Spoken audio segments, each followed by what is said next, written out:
नमस्कार दोस्तों, हमारे YouTube चैनल में आपका स्वागत है। आज हम आपके लिए बछवारस यानी वत्स द्वादशी की कथा लेकर आए हैं। भाद्रपद की कृष्ण पक्ष की द्वादशी बछवारस के रूप में मनाई जाती है। इस दिन स्त्रियां मूंग, मोठ तथा बाजरा अंकुरित करके मध्याह्न के समय बछड़े को खिलाती हैं। व्रती भी इसी दिन उपरोक्त अन्न का ही सेवन करता है। इस दिन गाय का दूध दही का सेवन करना वर्जित है। सर्वत्र भैंस का दूध ही प्रयोग किया जाता है। चलिए अब सुन लेते हैं वत्स द्वादशी की कथा।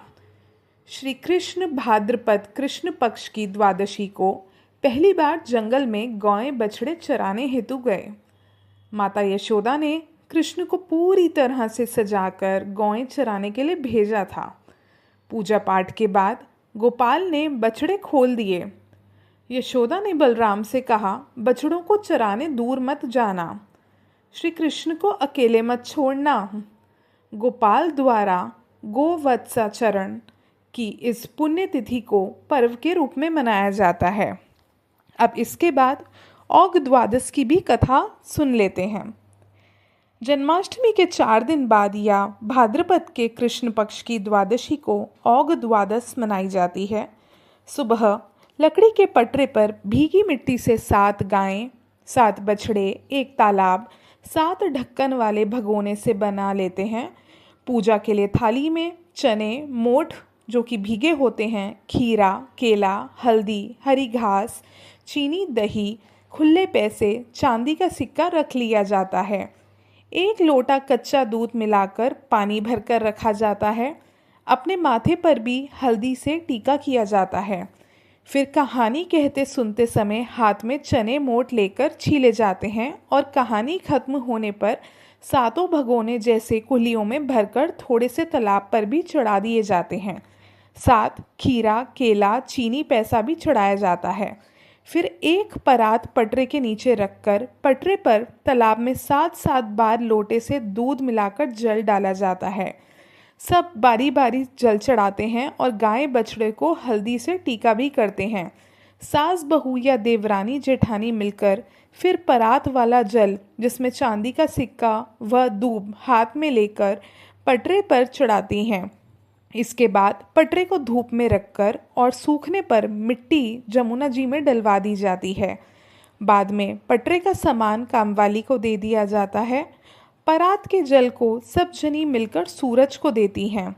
फिर सीधे हाथ पर 2.5 छिले हुए चने मोट, दूब, दही, चीनी और उल्टे हाथ पर एक और आधा छिला हुआ चना, मोट, दूब, दही, चीनी रखकर उल्टे हाथ वाला खा लिया जाता है। सीधे हाथ वाला अपने पीछे फेंक देते हैं। फिर थाली में चने, मोठ, रुपये, बेसन के लड्डू, फल रखकर पानी से मिनशकर बायना निकाला जाता है। औघ द्वादश के दिन स्त्रियां पूरा दिन गाय का दूध, चावल, गेहूं नहीं खाती। बेसन व मूंग की दाल की पकौड़ी, पूड़े कुछ भी बनाकर खाया जा सकता है। जिस घर में इसी वर्ष लड़का उत्पन्न हो या लड़के की शादी हो, उस वर्ष पटरे पर 14 गायें, 14 बछड़े और 7 कुलियाँ बनाई जाती है और एक बड़ी थाली पर या अखबार पर चने, मोठ, खीरा, बेसन का लड्डू, 5 या 11 रुपए 14 जगह ढेरियाँ बनाकर उद्यापन किया जाता है। उस पर साड़ी, ब्लाउज, पैर पराई के रुपए, मिठाई, फल रखकर बायना मिनशकर सास के पैर छुए जाते हैं। सब घरों में भी एक एक ढेरी भिजवा दी जाती है। उद्यापन वाले वर्ष एक तो प्रतिवर्ष की तरह सामान्य बायना निकलता ही है, दूसरा साड़ी, ब्लाउज, पैर पड़ाई के रुपए, चने, मोठ, खीरा, लड्डू, मिठाई और उद्यापन वाला बायना निकलता है। औघ द्वादश की कथा कुछ इस प्रकार है। एक राजा के 7 बेटे और एक पोता था।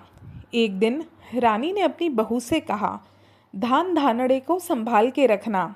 धान धानड़े उनकी गाय के बछड़े का नाम था।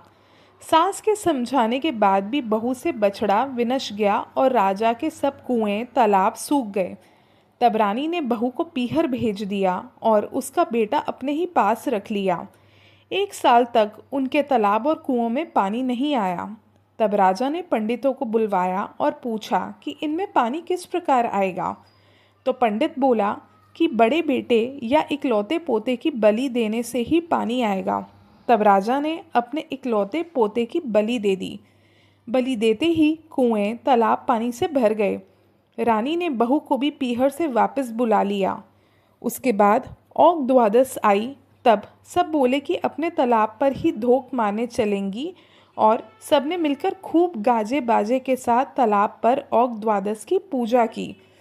पूजा के बाद बहू ने रानी से कहा कि अब तो अपने पोते को भी बुला लो। तब रानी ने कहा कि वह बाहर खेल रहा है, तुम ही उसे आवाज़ देकर बुला लो। बहू ने आवाज़ लगाई तो बलि दिया हुआ पोता तालाब से बाहर आ गया। तालाब से बाहर आते देख सास बहू एक दूसरे को देखने लगी और बहू के बाहर खेलने वाली बात पूछने पर सास ने बलि वाली सारी बात उसको बता दी कि ये तेरे भाग्य का फल है। औग द्वादश माता ने सत रखकर तेरा बेटा वापस दे दिया है। अपना पोता वापस पाकर राजा ने सारे नगर में ढिंढोरा पिटवा दिया कि सब बेटों की माँ को औग द्वादश करनी चाहिए। बेटे होने का, बेटे के ब्याह का उद्यापन करना चाहिए।